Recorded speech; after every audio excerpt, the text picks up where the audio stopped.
Сәлеметсіздер ме достар? Бүгін мен сіздермен бірге үй жағдайында көкпияз бен жұмыртқа қосылған чебуректер дайындайтын боламыз.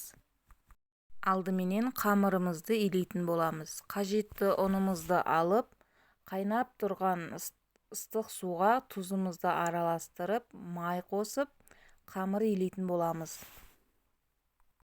Міне осындай әдемі қамырымыз дайын болды.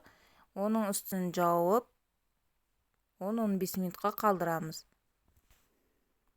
Енді салмамызды жасайтын боламыз. Салмамызға жұмыртқа, көкпияз, тұз, бұрыш керек болады. Мен алдын ала жұмыртқаны пісіріп, осылай турап алдым.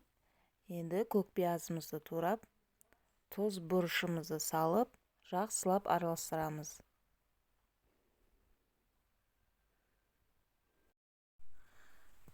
Рецептерім ұнап жатса, каналыма тіркеліп, лайк басып, пікір қалдырыңыздар. Міне, салмамыз да дайын болды. Енді қамырымызды осылай кесіп алып, күлшелейтін боламыз.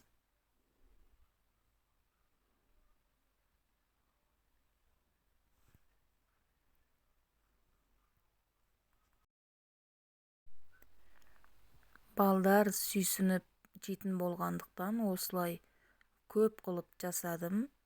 Салмасы да мол болды. Күлшемізді жұқалап жайып алып, салмамызды салып, чөберектерімізді түйіп дайындап аламыз. Енді көкпияз туралы айта кетсек, оның құрамында хлорофилл, фосфор, кальций, А, В, С витаминдері бар. Хлорофилл темір тапшылықты анемия кезінде пайдалы. Кальций мен фосфор тіс жағдайын жақсартады. Тіс қанауы азайып, тіс ауруларының ұлғаюына жол бермейді.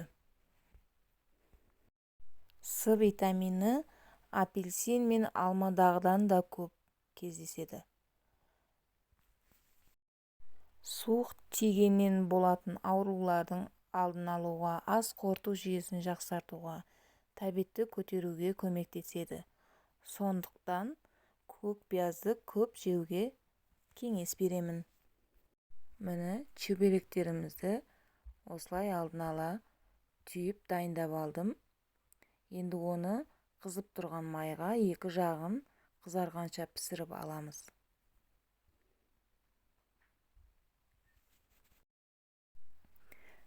Рецебім ұнап жатса, сіздер де жасап көріңіздер.